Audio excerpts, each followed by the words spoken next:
ఉన్నప్పుడే చేసేయాలి మళ్ళీ పుడతామే ఏంటి అని. కాంగ్రెస్లో వాళ్ళందరూ డైలాగ్ ఒకటి కంటిన్యూ చేస్తారండి. కాంగ్రెస్ పార్టీ డైలాగ్ ఏంటంటే ప్రభుత్వంలో ఉన్నప్పుడే దోసేయాలి మళ్ళీ గెలుస్తామా ఏంటి అన్న డైలాగ్తో వాళ్ళు ముందుకు సాగుతూ ఉన్నారు. అంటే ఇలా ఆఖరికి చిన్న పిల్లలకు గురుకులాల పిల్లలకు ఏదైతే ప్రభుత్వ పాఠశాలలో చదివే పిల్లలకు వాళ్ళ మీ నాని మీ చిల్లర రాజకీయాలు వాళ్ళకి ఇచ్చే కోడిగుడ్ల మీద కమిషన్ తీసుకుంటారు. వాళ్ళకి ఇచ్చే ఇవాళ పాఠశాలలు స్టార్ట్ అయినా వాళ్ళకి ఒక స్కూల్ డ్రెస్ ఇచ్చి లేదు, ఓ పలక లేదు, ఓ బలపం లేదు, ఒక డ్రెస్ లేదు, ఓ అంగి లేదు, ఓ టై లేదు, షూ లేదు, ఓ ప్లేట్ లేదు, ఓ గ్లాసు లేదు, కప్పుకోవడానికి చెద్దరు లేదు. ఎవరు ఇవ్వాలి? ప్రభుత్వం కదా పెద్ద దిక్కువై నువ్వు ఇవాళ ఇవ్వాల్సిన నువ్వు ఇలా కమిషన్ల కోసం ఇలా చేనేత కార్మికులు బాగుపడతారంటే వాళ్ళ ప్రాజెక్టు వాళ్ళకి ఆపేసి గుజరాత్లోని కమిషన్ల కోసం ఇచ్చినావు.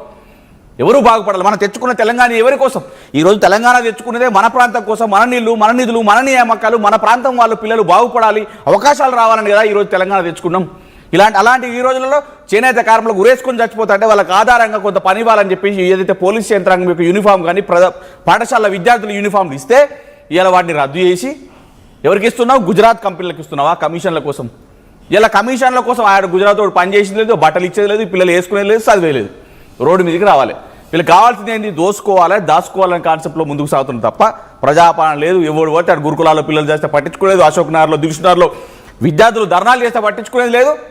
ఇలా మేము సూటిగా అడుగుతా ఉన్నాం కాంగ్రెస్ నాయకులని, అరే ఏం చేస్తున్నారయ్యా? గత 10 ఏళ్ల పాలనలో ఎన్నో పరిశ్రమలు తెచ్చడం, పథకాలు అందించడం, నీళ్లు తెచ్చడం, 24 గంటల కరెంట్ ఇచ్చడం, ఎన్నో పథకాలు ప్రజలు అడిగిన పథకాలు కూడా ఇలా ప్రజలకు అందించిన పరిస్థితిలో ఉన్నాం. మేము 10 ఏళ్లలో చేసిన అప్పు 4,17,000 కోట్లు అయితే ఇలా 3.5 ఏళ్ళు కూడా అయితే లేదు, 3 ఏళ్ళు కూడా అయితే లేదు. ఇలా మీరు చేసిన అప్పు ఎంత? మీ అసెంబ్లీ సాక్షిగా 3,50,000 కోట్లని మీ ముఖ్యమంత్రి రేవంత్ రెడ్డి గారు చెప్పారు. ఏం చేసిరు? ఓ బడి కట్టింది లేదు, గుడి కట్టింది లేదు, పరిశ్రమలు తెచ్చింది లేదు, రోడ్లు వేసింది లేదు. ఏం చేసిరు? కనీసం ప్రభుత్వ రంగ ఉద్యోగాలు కాదు, ప్రైవేట్ రంగ ఉద్యోగాలు లేవు, ఏం పెట్టుబడులు లేవు. ఈరోజు హైదరాబాద్ ఈరోజు తెలంగాణ రాష్ట్ర ఖ్యాతిపోయే దిశగా పనిచేస్తుంది తప్ప ఏం చేసారు? ఇన్ని లక్షల కోట్ల అప్పు తెచ్చారు. ఎందుకని తెలంగాణ సమాజం అడుగుతా ఉంది. హరీష్ రావు గారు, కేటీఆర్ గారు ఎందుకు వెళ్ళట్లేదు? ఇందాక జూపల్ గారు అంటున్నారు నేను 3 కుర్చీలు వేసుకొని కూర్చున్నాను, ఎందుకు రాలేదు? తోక ముడిచింది బీఆర్ఎస్ అని చెప్పి ఆయన కామెంట్ చేశారు. పబ్లిక్ అందరు నవ్వుతురు కాంగ్రెస్ వాళ్ళని చూసి. అరే ఇంకెందుకు రా ఆయన, మీరు మిమ్మల్ని చూసి ఆల్రెడీ నవ్వుతురు. అసెంబ్లీలో ఒక మాట మాట్లాడతారు, ప్రెస్ మీట్ ఒకటి ఒక మాట మాట్లాడతారు.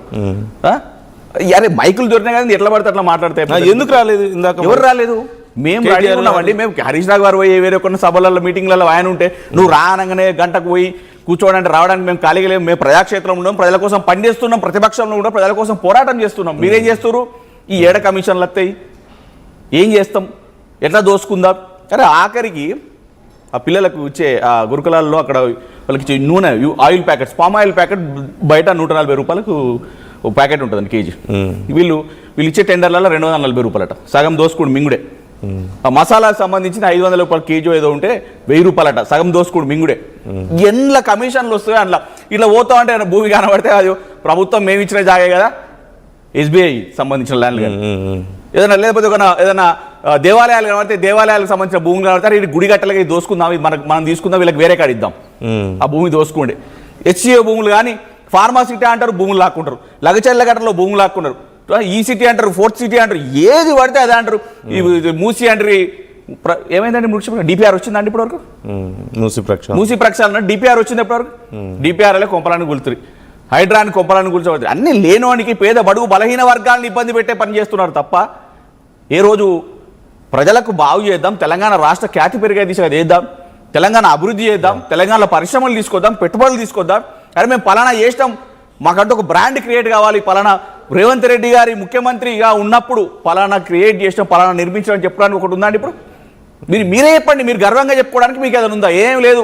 రేవంత్ రెడ్డి గారు ఉన్నప్పుడు 2 లక్షల ఉద్యోగాలు ఇస్తా అని యావత్ నిరుద్యోగులందరినీ రోడ్ల మీద తీసుకొచ్చినాం. రేవంత్ రెడ్డి గారు ఉన్నప్పుడు యూరియా బస్తాలు ఇవ్వలేక యావత్ తెలంగాణ రైతాంగాన్ని అంతా రోడ్డు మీద తీసుకొచ్చినాం.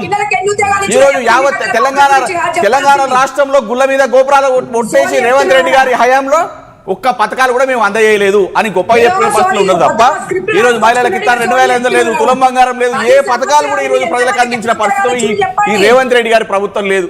ఇలా అసలు కాంగ్రెస్ వాళ్ళు వచ్చి కొసరు కాంగ్రెస్ వాళ్ళు వచ్చి అసలు కాంగ్రెస్ వాళ్ళు నిలబడుతురండి. ఇలా కొసరు కాంగ్రెస్ అసలు కాంగ్రెస్ వాళ్ళు అంతా తెలంగాణ గాంధీ భవన్ సాక్షిగా ఇవాళ ఇవాళ ధర్నాలు చేస్తున్న పరిస్థితి మనం చూస్తా ఉన్నాం. ఇలాంటి పరిస్థితుల్లో మీరు ఉండి మాట్లాడతామంటే తెలంగాణ ప్రజలకి నమ్మే పరిస్థితులు లేరు. తెలంగాణ ప్రజలు మిమ్మల్ని నమ్మి మోసపోయిర్రు. ఒక్క నిమిషం సంజయ్ రెడ్డి గారితో ఒకసారి నేను మాట్లాడతాను. ఇంద్రసేనారెడ్డి గారు మీ దగ్గర కూడా వస్తున్నాను. Just 1 minute. ఒకసారి మీ వీడియో నాకు కనిపించడం లేదు. Please turn on the video. Sanjay Reddy గారు ఒక్క మాటలో మీరు చెప్పండి. సతీష్ గారు మాట్లాడిన దాని మీద ఒక్క మాటలో మీరు రెస్పాండ్ అవ్వండి. నేను మీతో మళ్ళీ మాట్లాడతాను. ఎక్కువ టైం ఇస్తాను నేను తర్వాత. ప్లీజ్ సంజయ్ రెడ్డి గారు. ఒకటండి, ఇప్పుడు ఆయన చెప్తున్నాడు కదా యూనిఫామ్స్ రాలేదు, బుక్కులు రాలేదు. 2022, 2023 ప్రాంతంలో 2020 సంవత్సరం 22లో యూనిఫామ్ ఇవ్వలేదు కేసీఆర్ గారు. చెప్తున్నాడు మమ్మల్ని ఓడించి పక్క వచ్చినాం, మిమ్మల్ని గెలిపించారు కదా మీరు ఏదో చేస్తారని. మళ్ళీ ఎప్పుడు చూసినా కేసీఆర్ కేసీఆర్ కేసీఆర్ 3 ఏళ్ళైంది. మళ్ళీ కేసీఆర్ గారి పేరు లేని జపంది అని వీళ్ళు పూట గడవదా అండి? కేసీఆర్ గారు లేకపోతే పూట గడవదా మీకు? కేసీఆర్ గారి పేరు ఏంది మీకు పూట గడవదా? ఎందుకంటే పొద్దున్న మిమ్మల్ని మీరు ఏదో చేస్తారనే నమ్మకంతో పేద బడుగు బలిగిన వర్గాల వాళ్ళు మీకు ఇంత 1.8% ఓట్లు వేసి మిమ్మల్ని గెలిపిస్తే పొద్దున్న లేతే మళ్ళీ కేసీఆర్ చేయలే, అప్పుడు చేయలే, ఇప్పుడు చేయలే. ఇప్పుడు మీరు ఏం చేస్తున్నారని సమాజం అడుగుతా ఉంది. ఇప్పుడు మీరు ఏం చేస్తున్నారు? మీ కాంగ్రెస్ ప్రభుత్వంలో ప్రజలకు ఏం చేస్తా ఉందని ప్రజలు అడుగుతా ఉన్నారు. ఆయన సంస్కారవంతుడైతే ఆయన మాట్లాడినప్పుడు నేను గమనున్నా. నేను మాట్లాడినప్పుడు ఆయన గమనుంటే మేము చర్చలో పాల్గొంటా, లేకపోతే నేను లెఫ్ట్ అయిపోతా. చెప్పండి మాట్లాడండి. నేను ఒకటండి, నేను చెప్పేది ఏంటంటే ఇవాళ తెలంగాణ ప్రజలు కేసీఆర్ ఏడబడుకున్నాడు. గజ్వేల్కి ఎమ్మెల్యే అండి. ఇలా సిగ్గు శరం ఏమన్నా ఉందా? ఏం మాట్లాడుతున్నావయ్యా నువ్వు? రేవంత్ రెడ్డి గురించి స్క్రిప్ట్ రాసుకొచ్చుకున్నావయ్యా? ఎమ్మెల్యే గెలిచిండు, ఒక్కసారి గజ్వేల్ ప్రజల దగ్గర వల్ల సిగ్గుండాలి. రాహుల్ గాంధీ గారిని అడుగుదాం సిగ్గు వరకు అనేది. ప్రియాంక గాంధీ గారిని అడుగుదాం. దళితులకు 10 లక్షలు కాదు 12 లక్షలు ఇస్తాను ప్రియాంక గాంధీ గారిని అడుగుదాం సిగ్గు వరకు ఉందని. దళితులకు 10 లక్షలు కాదు 12 లక్షలు ఇస్తాను ఒప్పుకొని వెళ్ళిన ఢిల్లీకి వెళ్ళిన ప్రియాంక గాంధీ గారిని వరకు అని ఇలా రాహుల్ గాంధీ గారిని అశోక్ నగర్ వచ్చి విద్యార్థుల జీవితాలతో ఆడుకొని పదవులు సంపాదించి వాళ్ళని రోడ్డు మీద తీసుకొచ్చి ఇలా పోలీస్ స్టేషన్ లో కుక్కుతున్న అశోక్ నగర్ లో రాహుల్ గాంధీ గారిని విలువని అడుగుదాం. మీరు కేసీఆర్ గారిని మాట్లాడే అర్హత నైతిక విలువలు మీకు లేనేలేవు అక్క. కాదు సంజయ్ రెడ్డి గారు ఏంటి సంజయ్ రెడ్డి గారు ఏమన్నారు? అవసరం లేదండి, మేము ఎందుకు మాట్లాడాలండి? మేము ఎందుకు మాట్లాడాలి? మేము మాట్లాడింది వినకుండా ఇష్టం వచ్చినట్టు అరుస్తున్నాడు ఎందుకు? లేదు మీతోనే మాట్లాడుతున్నారు కదా, మీతోనే ఆర్గ్యూ చేస్తున్నారు. డిబేటే కదా ఇది. మీకు తెలియదు ఏముంది? ఇద్దరం ఆర్గ్యూ పెట్టుకుంటే ఎవరికి వినబడదు.